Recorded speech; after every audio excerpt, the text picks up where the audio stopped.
नमस्कार. जनवाणीमध्ये आपल्या सर्वांचे स्वागत. नमस्कार. महाराष्ट्राच्या विधानसभा निवडणुका आता जाहीर झालेल्या आहेत.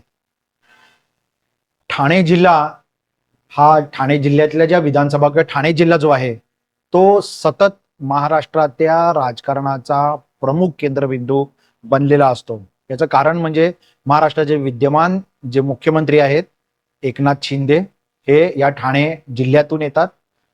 या ठाणे जिल्ह्यामध्ये तब्बल 18 विधानसभांच्या जागा येतात. या 18 विधानसभापैकी काही काळापूर्वी जनवाणी आणि मुंबई आसपासच्या वतीने डोंबिवली विधानसभेसाठी जनमत चाचणी घेण्यात आली होती. आता आपण कल्याण ग्रामीण विधानसभेसाठी जनमत चाचणी घेतलेली आहे. आज आपण ह्या कल्याण ग्रामीण विधानसभेच्या जी जनमत चाचणी जनवाणी आणि मुंबई आसपासच्या वतीने घेण्यात आली होती त्याचे काय निकाल लागलेले, मतदारांनी नेमका कोणाच्या बाजूने कौल दिलेला आहे याबाबत आपल्याशी बातचीत करणार आहोत. ही माहिती आपल्या समोर आम्ही सादर करणार आहोत. ही कल्याण ग्रामीण विधानसभेची जी जागा आहे इथे आता विद्यमान आमदार राजू म्हणजे प्रमोद पाटील हे मनसेतर्फे इकडचे आमदार आहेत. गेली 2 टर्म ते ह्या कल्याण ग्रामीण विधानसभेमधनं सतत निवडून येत आहेत. ह्या ग्रामीण क्षेत्रामधनं मनसेचे ते एकमेव महाराष्ट्रातले आमदार आहेत. 2024 ची जी आता ही विधानसभेची निवडणूक होणार आहे तेव्हा निश्चितच प्रमोद पाटील म्हणजे राजू पाटील यांनाच मनसेतर्फे तिकीट उमेदवारी दिली जाणार हे तर उघड आहे, जग जाहीर आहे. या मतदारसंघातनं शिवसेना उद्धव ठाकरे गटाचे सुभाष भोईर हे सुद्धा येणाऱ्या या विधानसभेच्या निवडणुकीत इच्छुक उमेदवार म्हणून त्यांचं नाव घेतलं जात आहे. 2009 ते 2014 या काळामध्ये सुभाष भोईर हे विद्यमान येथील आमदार होते. त्यांची टर्म चांगलीच गाजली होती. शिवसेना एकनाथ शिंदे गटाकडून महेश पाटील यांच्या नावाची जोरदार चर्चा आहे.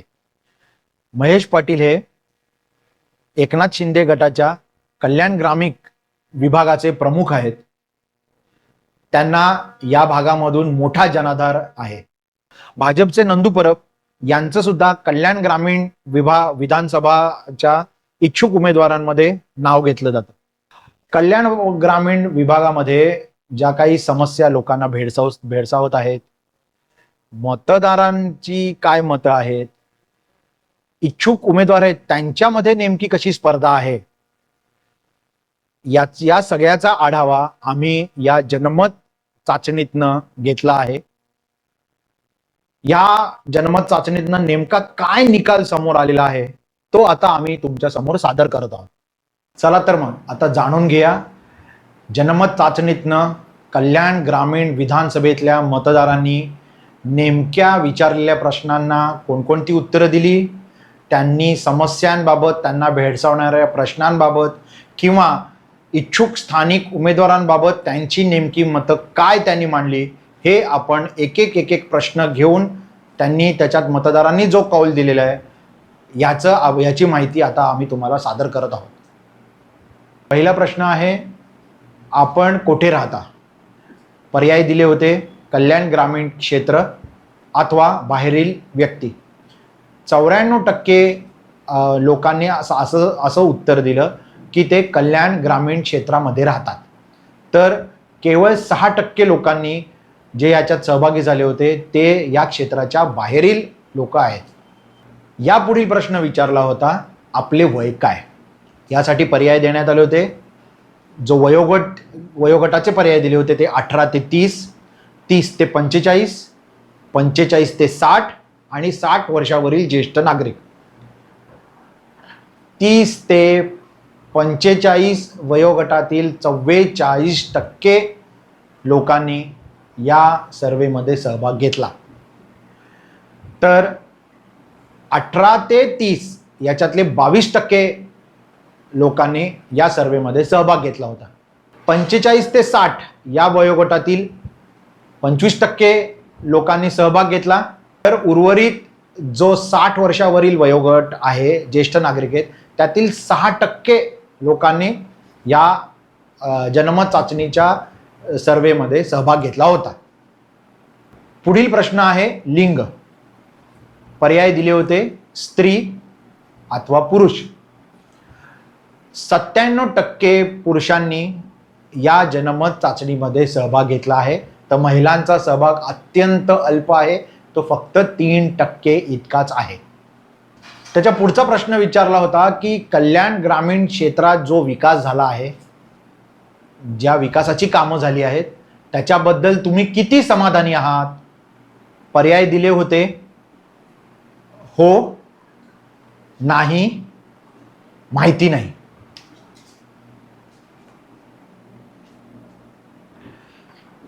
%71 लोकांनी उत्तर दिले नाही. ते या क्षेत्रात झालेल्या विकासाबाबत समाधानी नाही. तर 23% लोकांनी आपण समाधानी आहोत असं उत्तर दिलेलं आहे. तर 6% लोक म्हणतात त्यांना माहिती नाही. पुढील प्रश्न होता की आता 2 टर्म जे विद्यमान आमदार राजू पाटील या मतदारसंघाचे आमदार आहेत, तर त्यांनी जे काम केलेलं आहे या मतदारसंघासाठी, त्याबाबत तुम्ही समाधानी आहात का? त्याच्यासाठी पर्याय दिले होते हो, समाधानी आहोत, नाही किंवा माहिती नाही. अत्यंत धक्कादायक असा मतदारांनी कौल दिलेला आहे, निकाल दिलेला आहे. एकूण 70% लोक म्हणतात की ते समाधानी नाहीत. विद्यमान आमदार राजू पाटील यांनी जे ग्रामीण क्षेत्रात काम केलेलं आहे त्याच्याबद्दल ते बिलकुल समाधानी नाहीत, असं एकूण 70% या या जनमत चाचणीमध्ये ज्यांनी सहभाग घेतला यांचं उत्तर आहे. तर 14% लोक असं म्हणतात की ते समाधानी आहेत आणि 17% लोक म्हणतात त्यांना याबाबत काही सांगता येणार नाही, माहीत नाही. पुढील प्रश्न विचारला होता कल्याण ग्रामीण क्षेत्रातील नेमक्या कोणत्या समस्यांना येथील नागरिकांना सामोरं जावं लागतं, त्यांना कोणत्या समस्या भेडसावतात? पर्याय दिले होते अनाधिकृत बांधकामं, पिण्याचे पाणी, अशुद्ध पाणी पुरवठा, वाहतूक कोंडी, खराब रस्ते, वाढती गुन्हेगारी. यातील 37% लोकांना असं वाटतं की वाहतूक कोंडी या क्षेत्रातील प्रमुख समस्या आहे. ग्रामीण भागात राहत आहेत तरी सुद्धा त्यांना वाहतूक कोंडी ही प्रमुख समस्या वाटते. 29% लोकांना पिण्याच्या पाण्याची समस्या भेडसावते. पिण्याचं पाण्याची कमतरता, अशुद्ध पाणी ही समस्या त्यांना भेडसावते. तर 11% ग्रामीण भागातील लोकांना खराब रस्ते ही त्यांची प्रमुख समस्या वाटते.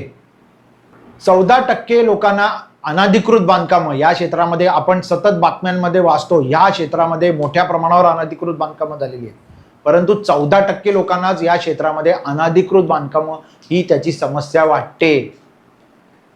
तर 9% लोकांना वाढती गुन्हेगारी ही या क्षेत्रातील गंभीर समस्या वाटते. या क्षेत्रातील जे संभाव्य उमेदवार म्हणून ज्यांची नावं आता घेतली जात आहेत, त्या उमेदवारांपैकी तुम्हाला तुमच्या पहिल्या पसंतीचं नाव कोणतं आहे असा प्रश्न विचारला होता आणि या प्रश्नाला पर्याय दिले होते महेश पाटील, विद्यमान आमदार राजू पाटील, शिवसेनेचे माजी आमदार सुभाष भोईर आणि इच्छुक उमेदवार भाजपकडनं नंदू परब. यातील 78% लोकांनी महेश पाटील यांच्या नावावर शिक्कामोर्तब केलेला आहे. 11% लोकांनी राजू पाटील यांच्या नावाला पसंती दिलेली आहे. तर 7% लोकांनी सुभाष भोईर यांच्या नावाला पसंती केलेली आहे. तर नंदू परब यांच्या नावाला 4% लोकांनी पसंती दिलेली आहे. आपण पुढील प्रश्न अत्यंत महत्त्वाचा विचारला होता, कारण मेट्रो 12 ही कल्याण ग्रामीणमधनं जाणारी आहे, तिचं काम पण धडाक्यात सुरू करण्यात आलेलं आहे. तर ही मेट्रो कल्याण ग्रामीण क्षेत्राचं चेहरा मोहरा बदलणार का? याचा काही फायदा आहे का कल्याण ग्रामीण क्षेत्राला, असं किती लोकांना वाटतं? याबाबत आपण त्यांना प्रश्न विचारला होता, त्याला पर्याय दिले होते, होय, नाही अथवा माहीत नाही. याचा काय फायदा होईल याबद्दल लोकांनी जो जो कौल दिलेला आहे तो असा आहे, 68% लोकांना वाटतं की ग्रामीण क्षेत्रातनं जी मेट्रो 12 जाते याचा नक्की फायदा होणार.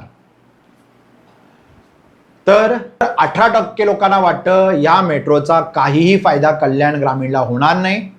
तर 14% लोक म्हणतात की याबद्दल फायदा होईल अथवा नाही होणार, याबद्दल आम्ही काही सांगू शकत नाही, माहीत नाही, असं 14% लोकांचं मत आहे. आता जे संभाव्य उमेदवार आहेत ते सहज नागरिकांना उपलब्ध होतात का हो? कोणते उमेदवार सहज उपलब्ध होतात नागरिकांना, हा जो प्रश्न विचारला होता त्याच्यामध्ये जे पर्याय दिले होते ते असे होते: महेश पाटील, राजू पाटील, सुभाष भोईर, नंदू परब. पुन्हा एकदा मतदारांनी महेश पाटील यांच्या पारड्यात आपली मतं टाकलेली आहेत. सहज उपलब्ध होणाऱ्या उमेदवारांमध्ये 79% मतदारांना किंवा नागरिकांना असं वाटतं की महेश पाटील हे सहज नागरिकांना उपलब्ध होतात, त्यांच्या समस्या ते जाणून घेतात. तर फक्त 60% लोकांना वाटतं की होय, राजू पाटील विद्यमान आमदार आहेत, ते आमच्या समस्यांसाठी उपलब्ध असतात. 9% कौल हा सुभाष भोईर यांच्या नावाने दिलेला आहे, तर 2% कौल हा नंदू परब यांच्या नावाने देण्यात आलेला आहे. आता पुढील प्रश्न होता, मतदान करण्यापूर्वी नेमक्या कोणत्या घटकांकडे पाहून मतदान केलं पाहिजे मतदारांनी, विशेषतः कल्याण ग्रामीण क्षेत्रातल्या मतदारांनी काय पाहिलं पाहिजे?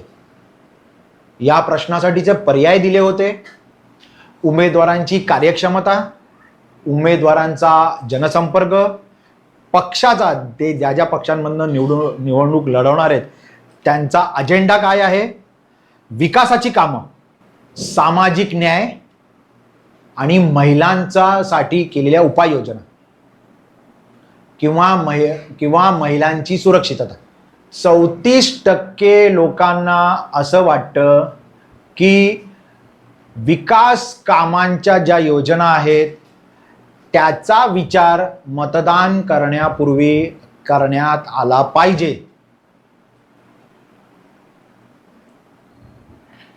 33% लोकांना उमेदवार किती जनसंपर्कात आहे या घटकाचा विचार करून मतदान करावं असं वाटतं.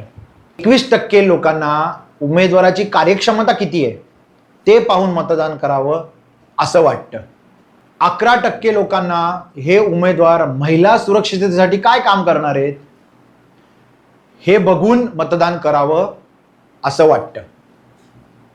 आता शेवटचा आणि अत्यंत गंभीर आणि महत्त्वाचा जो प्रश्न विचारला होता की या कल्याण ग्रामीणमध्ये भविष्यामध्ये नेमक्या कोणत्या क्षेत्रामध्ये गुंतवणूक केली जावी आणि कोणत्या क्षेत्रात या क्षेत्रात विकासाला चालना मिळेल असा प्रश्न आपण विचारला होता.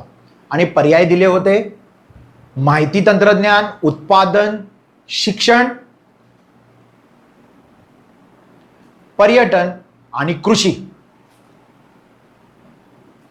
यातून जो निकाल आलेला आहे अत्यंत धक्कादायक आहे, वेगळा आहे.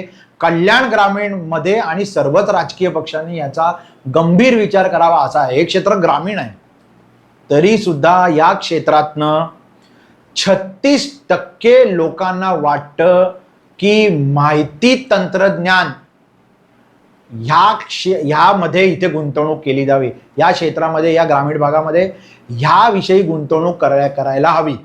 तर 34% लोकांना वाटतं की उत्पादन क्षेत्रामध्ये मॅन्युफॅक्चरिंग क्षेत्र इथे आलं पाहिजे, म्हणजे इथे लोकांना हाताला रोजगार पाहिजे या क्षेत्रातल्या लोकांना. 29% लोकांना वाटतं शिक्षणावर इथे भर दिला गेला पाहिजे, शैक्षणिक संस्था इथे उघडल्या गेल्या पाहिजेत, शिक्षणाला चालना देणारं गुंतवणूक सरकारकडनं किंवा त्या आमदाराने, स्थानिक आमदाराने इथे ही गुंतवणूक आणली पाहिजे असं इथल्या नागरिकांचं, उमेदवारांचं मत आहे. आणि सर्वात अत्यंत खेदजनक आणि दुःखदायक बाब अशी की कल्याण ग्रामीण भाग असून सुद्धा फक्त 1% लोकांना वाटतं की कृषी क्षेत्रामध्ये इथे गुंतवणूक व्हावी. ही अत्यंत खेदजनक महाराष्ट्रासारख्या कृषीप्रधान भारतासारख्या कृषीप्रधान देशात महाराष्ट्रासारख्या कृषी क्षेत्रामध्ये विकास करणाऱ्या एका राज्यामध्ये एका कल्याण ग्रामीण सारख्या विधान क्षेत्रामध्ये 1% लोकांना फक्त कृषी क्षेत्रामध्ये चालना मिळेल किंवा इथे गुंतवणूक व्हावी असं वाटतं. तर ही होती जनवाणी आणि मुंबई आसपासच्या वतीने करण्यात आलेली जनमत चाचणी. एक सर्वे करण्यात आलेला आहे आणि त्याचा निकाल आता तुम्ही सर्वांनीच बघितला, ऐकला. जो धक्कादायक निकाल समोर आलेला आहे तो जशाच्या तसा तुमच्या पुढे मांडण्यात आलेला आहे. आता मतदारांनी, जागरूक नागरिकांनी ठरवायचंय कल्याण ग्रामीण क्षेत्रासाठी नेमकं काय महत्वाचं आहे. आता आपला कल्याण ग्रामीणचा सर्वे झाला. उर्वरित ठाणे जिल्ह्यातल्या ज्या काही विधानसभा आहेत त्यांचा असाच सर्वे आपण पुढे घेणार आहोत आणि ही जनमत चाचणीचे जे सर्वे येतील ते आपल्या समोर वेळोवेळी मांडण्यात येतील. तोपर्यंत आपण भेटत राहू, चर्चा करत राहू. धन्यवाद.